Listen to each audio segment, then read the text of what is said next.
माता सीता के श्राप जो आज भी भुगत रहे हैं लोग।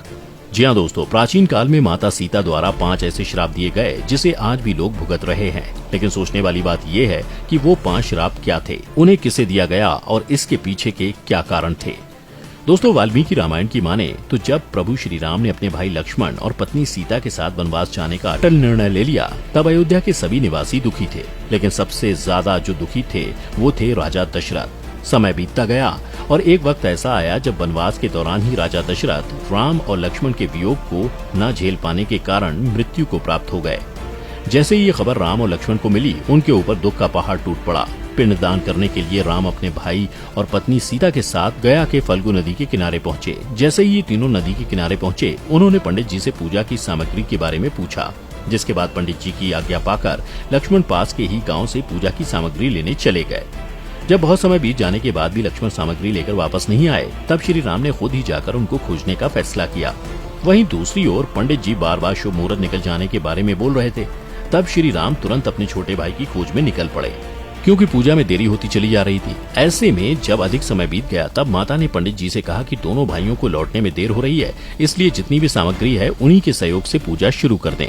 शायद तब तक दोनों भाई वापस आ जाएं, और यदि ऐसा नहीं हुआ तो वह अकेले ही पूजा समाप्त करेंगी। लेकिन अभी भी दोनों भाई पूजा स्थान पर नहीं पहुंचे और माता सीता ने विधि पूर्वक पूजा करने के बाद समय के महत्व को जानते हुए अपने पिता समान ससुर दशरथ का पिंडदान किया। और जैसे ही वह हाथ जोड़कर प्रार्थना करने लगी, उन्हें एक दिव्य चमत्कारी आवाज सुनाई दी। हे पुत्री सीते, तुम्हारी पूजा संपन्न हुई और मैं तुम्हारी पूजा को स्वीकार करता हूँ। यह सुनते ही माता सीता मन ही मन बहुत प्रसन्न हुई और साथ ही उन्हें इस बात की भी शांति मिली कि राजा दशरथ ने उनकी पूजा स्वीकार कर ली और उनकी पूजा सफल हुई। लेकिन अभी भी वह अंदर से सोच विचार में पड़ी थी, क्योंकि वह जानती थी कि श्री राम और लक्ष्मण उनकी इस बात पर विश्वास नहीं करेंगे। ऐसा इसलिए क्योंकि मान्यताओं के अनुसार ऐसी पूजा बिना पुत्रों के नहीं होती। इस बात को ध्यान में रखते हुए सीता जी ने वहाँ उपस्थित फल्गु नदी, गाय, कौआ, तुलसी का पौधा, वट वृक्ष और पंडित जी को इस संपूर्ण पूजा का साक्षी बनने को कहा, जिसके बाद सब उनकी आज्ञा मानने के लिए राजी हो गए।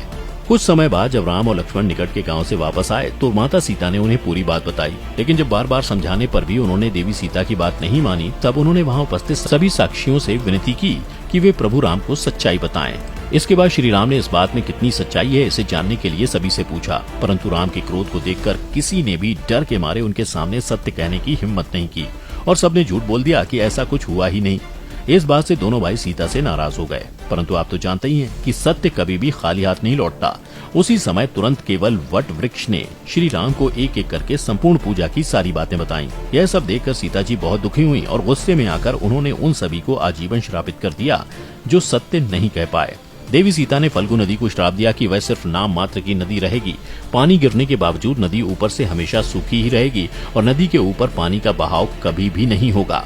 और यही कारण है कि आज भी यह नदी पानी न होने के कारण सूखी पड़ी है।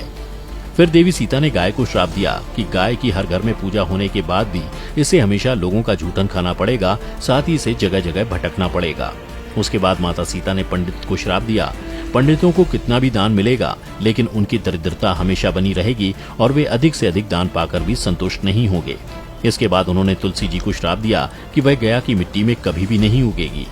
अंत में माता सीता ने कौवे को श्राप दिया कि वह हमेशा लड़ झगड़ कर ही खाना खाएगा। लेकिन दूसरी तरफ सत्य को बिना डरे बोलने वाले वट वृक्ष को माता सीता ने आशीर्वाद दिया कि पिंड दान में इस वृक्ष की उपस्थिति जरूरी होगी, साथ ही इसकी आयु सबसे अधिक होगी और दूसरों को शीतल छाया देगा। इसके अलावा पतिव्रता स्त्रियां इस वृक्ष की पूजा करके अपने पति की लंबी आयु के लिए कामना करेंगी। इस प्रकार फल्गु नदी, गाय, कौआ, तुलसी का पौधा और पंडित, ये पांचों आज भी अपने झूठे परिणाम और माता सीता द्वारा दी गए श्राप को भुगत रहे हैं। तो वहीं दूसरी तरफ सत्य की सहायता करने वाला वट वृक्ष माता से आशीर्वाद पाकर आज भी अपने महत्व को बनाए हुए है। दोस्तों, इससे संबंधित यदि आपके कोई विचार हो तो हमें नीचे कमेंट करके जरूर बताएं।